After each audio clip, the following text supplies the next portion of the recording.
देखो इधर सब ध्यान से लिखना बाद में। क्वेश्चन कह रहा है 4.2 का दूसरा नंबर में कि उदाहरण 1 में दी गई समस्या को हल करें। तो उदाहरण 1 में जो समीकरण दिया गया है उसको हल करना है। हल करने का वही सेम प्रोसेस है कि लास्ट में जो है और जो एक्स स्क्वायर का गुणांक है, जो भी गुणांक है दोनों को गुना करेंगे। तो 324 और यहाँ 1, तो बोलो गुना करके कितना हो गया? 324 को 1 से गुना करेंगे तो वही हो गया 2 एका 2, 12, 162, 81, 3 से हो गया 27, 3 से हो गया 9 और फिर 3 से हो गया हम लोग को कितना चाहिए? -45 चाहिए, है ना। कैसे आएगा -45? लगाइए दिमाग। 3 तिया 9,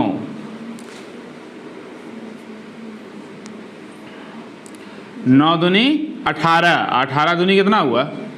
देखिए 3 तिया 9, 9 दूनी 18, 18 दूनी कितना हो गया? 36 और जोड़ 3 तिया कितना? 9, 36 9 कितना हो गया? 45, 36 9 कितना हुआ? 45 हो गया। तो एक्स स्क्वायर -36x - 9x अब प्लस 324 बराबर 0। x कॉमन ले लेंगे तो 2 में 1 बाहर और 1 अंदर। 36x में x बाहर तो अंदर में क्या बचा? 36 बचा। अब इसी चीज़ को लिख देना है बगल में x - 36। x में कितना से गुना करेंगे? जो 9x बनेगा किसे गुना करेंगे?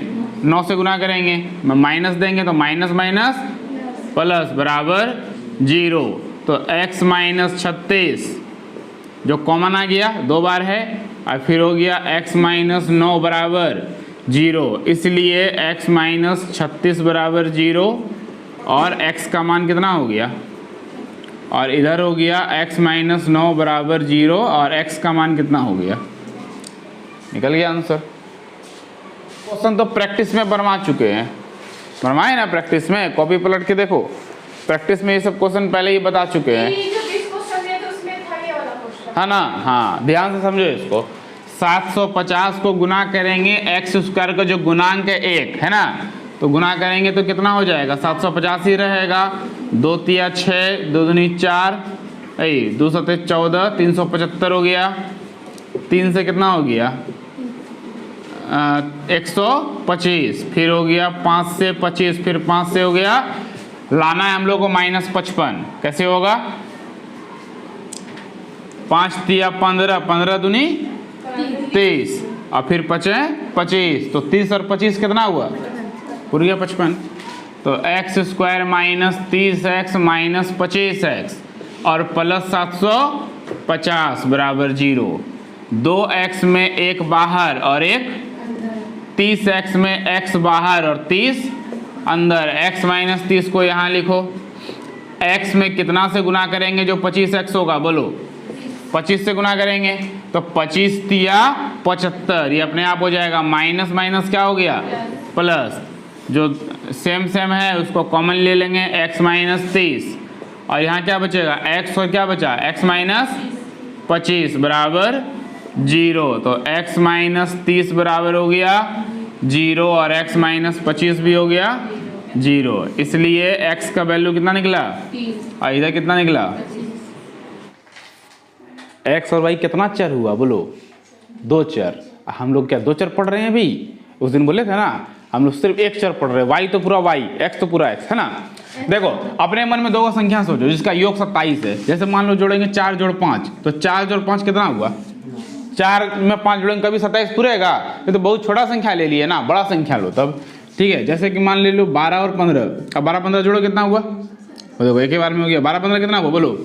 अब 12 गुना 15 करो, 12 15 88 कितना हो गया? गुना करके 100, जबकि हमको गुना करके कितना चाहिए? 100। तो ये सही है, ये सही नहीं है, तो कोई और ले लो।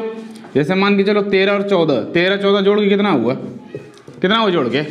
27 हो गया। अब दोनों को गुना करो, 13 गुना 14 तो 13 चौके 52 के 2 हासिल 5, 13 1 13 5 कितना? पूर गया, हो गया आंसर। एक आंसर 13, एक आंसर 14। खाली सोचना है बैठ कर ये कौन सा 2 संख्या होना चाहिए जो जोड़ के 27 पूरेगा, है कि नहीं है? 27 कौन कौन हो सकता है? 1 में 26 जोड़ेंगे तो 27 होगा, होगा कि नहीं? लेकिन दोनों का गुणनफल 26 गुना 1 करेंगे तो 26 होगा, 182 नहीं ना होगा गुना करके। तो ऐसा संख्या लेंगे जो कि जोड़ के 27 भी पूर जाना चाहिए और गुना करके 182 भी होना चाहिए। लेकिन देखो यहाँ पर गलती भी हो सकता है। 12 और 15 कितना हुआ, अब गुना करके कितना हुआ 100, ये आंसर नहीं होगा, समझ गया ना। एक वो नियम फॉलो कर गया लेकिन एक तो फॉलो किया नहीं किया।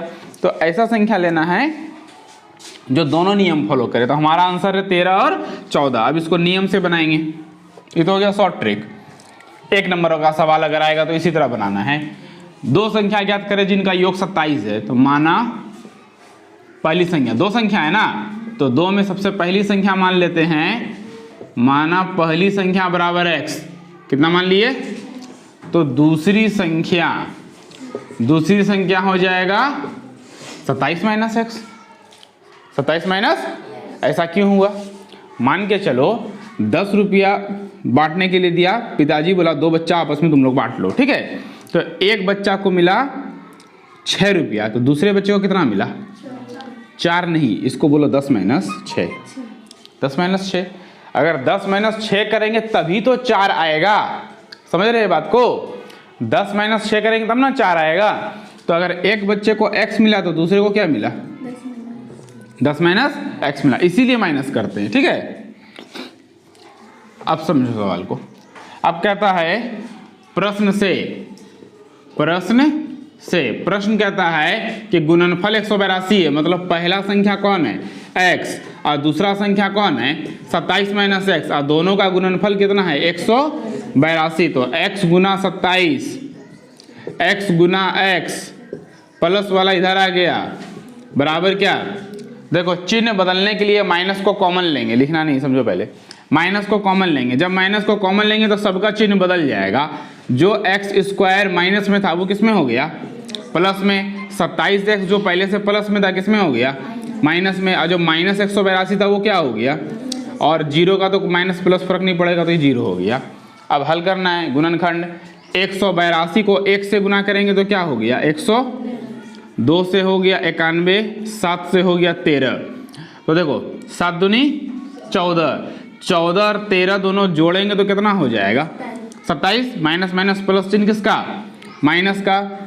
X square 14x minus 13x और प्लस 182 बराबर 0। x का स्क्वायर है 2x में 1 बाहर और 1 अंदर, 14x में x बाहर तो अंदर क्या हो गया, यही x माइनस 14 यहाँ लिखो। x में किससे गुना करेंगे जो 13x होगा, बोलो 13 से। यहाँ देंगे माइनस तो माइनस माइनस क्या होगा प्लस, 13 गुना 14 कितना हो गया 182। जो सेम आ जाएगा उसको कॉमन ले लेंगे, x माइनस 14 और इधर बचा x माइनस कितना 13 बराबर 0। x माइनस 14 बराबर 0, x माइनस 13 बराबर 0। तो x का मान हो गया 14 और x का मान हो गया, बोलो कोई दिक्कत है, क्लियर है। पूर्णांक होता क्या है, ये 2 तो समझ में आ रहा है, 1 और 2। क्रमागत क्या होता है, पहला और दूसरा। धनात्मक का मतलब होता है क्या, प्लस। पूर्णांक समझ रहे हो, माइनस वाला संख्या, प्लस वाला संख्या और 0 निकालना है, जिसके वर्गों का योग कितना है 365। अब तुमसे कहा जाएगा कि 4 का वर्ग क्या होगा, 2 सवाल है, 4 का वर्ग और 4 का वर्गमूल, दोनों में बहुत अंतर होता है। अगर वर्ग कहेगा तो 4 का स्क्वायर करेंगे और वर्गमूल कहेगा तो वही 4 का क्या करेंगे, रूट कहेंगे। अंतर समझ पा रहे हो ना। अगर वर्ग कहेगा तो क्या करेंगे स्क्वायर, और वर्गमूल कहेगा तो क्या करेंगे। तो यहाँ पर वर्गमूल बोला है कि वर्ग बोला है, वर्ग कहा गया है, तो बस इस बात का ध्यान रखना है। तो 2 क्रमागत है तो लिखेंगे माना पहला क्रमागत क्या, धनात्मक पूर्णांक। पहला क्रमागत क्या मान लिए, बोलिए x मान लिए, तो पहला के बाद दूसरा क्रमागत धनात्मक पूर्णांक क्या ले लिए x प्लस। अब ये समझना यहाँ पे सवाल में कहीं भी सम या विषम कहा गया है, नहीं कहा गया है, तब x प्लस 1 लेना है। सम या विषम रहेगा तो दोनों ही कंडीशन में x प्लस क्या लेंगे 2 लेंगे। प्रश्न से अब सवाल कहता है वर्गों का योग, तो जो x है तो x का वर्ग क्या होगा, ये होगी x का वर्ग। ये ना हुआ, ये हो गया x का वर्ग, और जो दूसरा है x प्लस 1, तो ये हो गया इसका वर्ग, और दोनों के वर्गों का योग कितना है 365 है। हल कर देना है, x का स्क्वायर वही रह गया, ये हो गया a और ये हो गया b, तो a प्लस b का होल स्क्वायर, जिसमें कि a स्क्वायर 2a का 2 गुना x और 1 का स्क्वायर 1, अब प्लस वाला इधर आ गया 365 बराबर 0, तो x स्क्वायर में x स्क्वायर जुट गया प्लस 2x, और 1 में 365 घटेगा तो माइनस 300 क्या बचेगा 64, सब 2 से कटेगा, ध्यान से देखिए है ना, सब 2 से क्या हो रहा है कट रहा है, तो 2 2 कट गया, क्या बचा x स्क्वायर x 2 से कट गया, कितना हो गया बराबर क्या, गुणनखंड वही करना है 182 गुना 1, 2 में 18, 2 1 का 2, 7 से कितना हो गया 13, तो 7 दूनी, सेम सवाल है 14 और 13 182 वाला, x स्क्वायर प्लस 14 x में घट जाएगा कितना 13, 14 में 13 माइनस होगा तो कितना बचेगा 1 बचेगा, अब माइनस 182, अब तो हल कर लीजिएगा कॉमन लेकर के करो। चलिए समझिए, एक समकोण त्रिभुज की ऊंचाई इसके आधार से 7 सेंटीमीटर कम है और कर्ण कितना है 13, तो ट्रिपलेट लिखवाए थे ना, तो ट्रिपलेट में सोचो कि 13 कर्ण वाला कोई ट्रिपलेट था, 13 का ग्रुप 5 12 13 है ना, ट्रिपलेट लिखवाए थे जिसमें एक ग्रुप था क्या 5 12 13, निकल गया आंसर। एक समकोण त्रिभुज बना लो, अगर 1 नंबर में क्वेश्चन आएगा तो देखो कैसे बनेगा, कर्ण कितना हो गया 13, कहता है कि समकोण त्रिभुज का जो ऊंचाई है आधार से कितना कम है, ऊंचाई जो है आधार से क्या है कम है, मतलब आधार ज्यादा बड़ा है, बढ़िया से समझो, त्रिभुज इस तरह बनेगा, ऊंचाई छोटा है, कर्ण ये है, ऐसा त्रिभुज बनेगा। समकोण त्रिभुज का जो ऊंचाई है वो आधार से कम है, मतलब बड़ा कौन है यहाँ पर, आधार बड़ा है, ये 13 हो गया, ये हो गया 5 और ये हो गया कितना 5 12 13, बढ़िया सवाल। तुमसे पूछ रहा है अन्य भुजाएं क्या है, एक को दे दिया 13, तो अन्य भुजाएं 5 और 12, आंसर है हमारा 5 और 12। ये ट्रिपलेट याद करने का फायदा है, समझ में आया, ट्रिपलेट याद रहेगा तो इस तरह बन जाएगा। अब नियम से बनाना होगा, देखो नियम से कैसे बनेगा।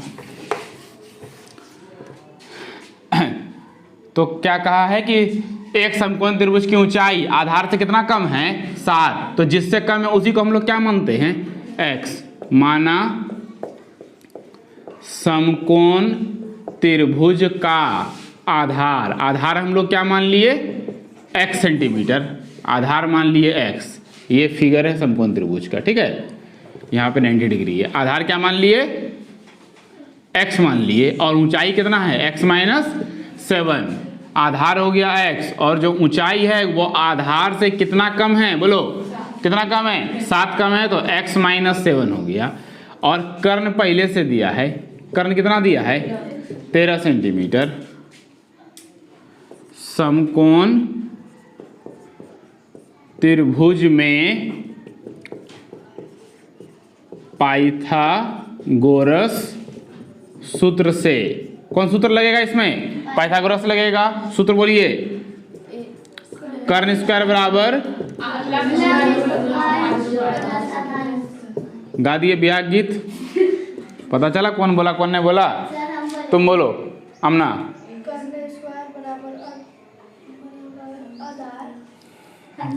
इसीलिए बोलते हैं ना गीत गा दिया।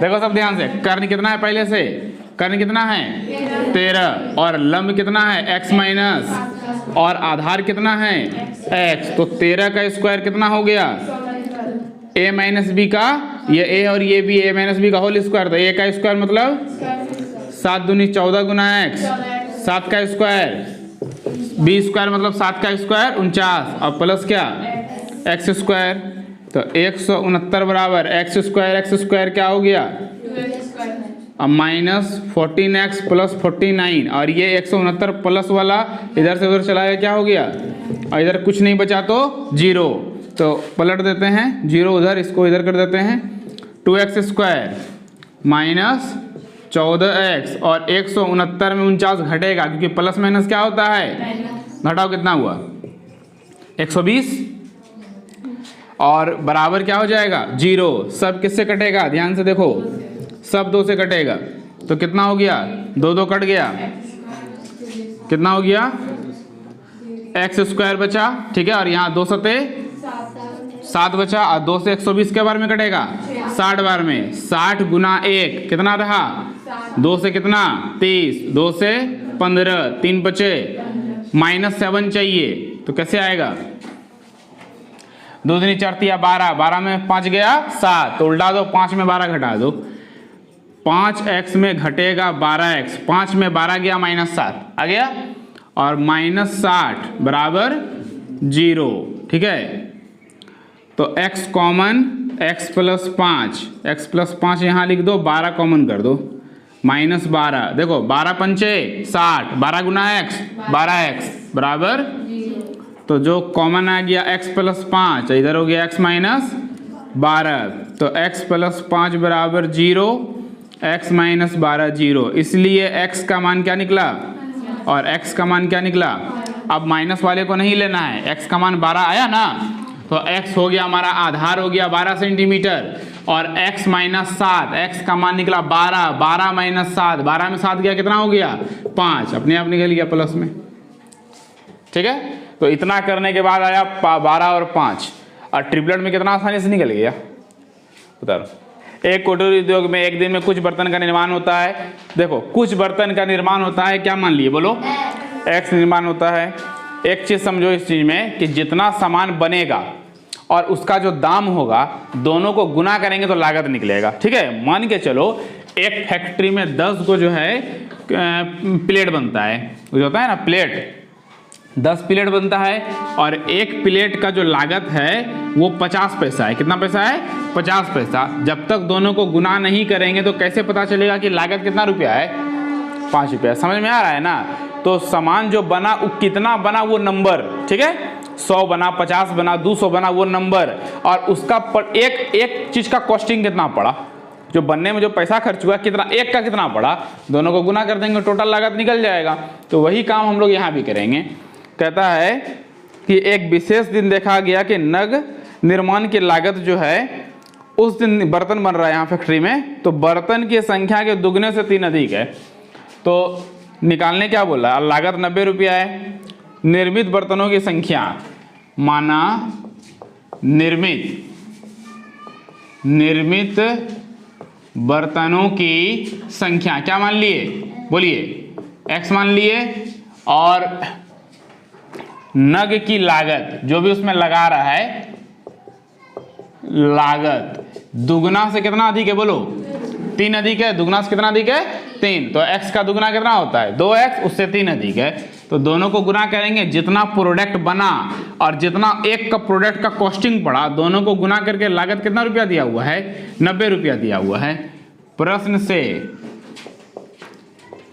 कहता है x गुना 2x प्लस 3 कितना रुपया है, x गुना 2x क्या हो गया, x गुना 3 माइनस 90 बराबर क्या, गुणनखंड करना है, 90 गुना 2 कितना हो गया 100, 2 से 90, 2 से 45, 3 से 15, 3 से 5 कितना हो गया, 5 दूनी 10, 10 दूनी 20, 3 तिया 9 नहीं हुआ, तो दूनी 4 तिया 12, 5 तिया 15 हो गया। देखो 2 दूनी 4, 4 तिया 12, और 5 तिया कितना 15, 15 में 12 जाएगा, क्या बचेगा 3 बचेगा, 2x स्क्वायर प्लस 15x में घट जाएगा कितना 12 माइनस 90 बराबर, चलिए कॉमन लेके गुणनखंड कीजिए, आंसर निकालिए।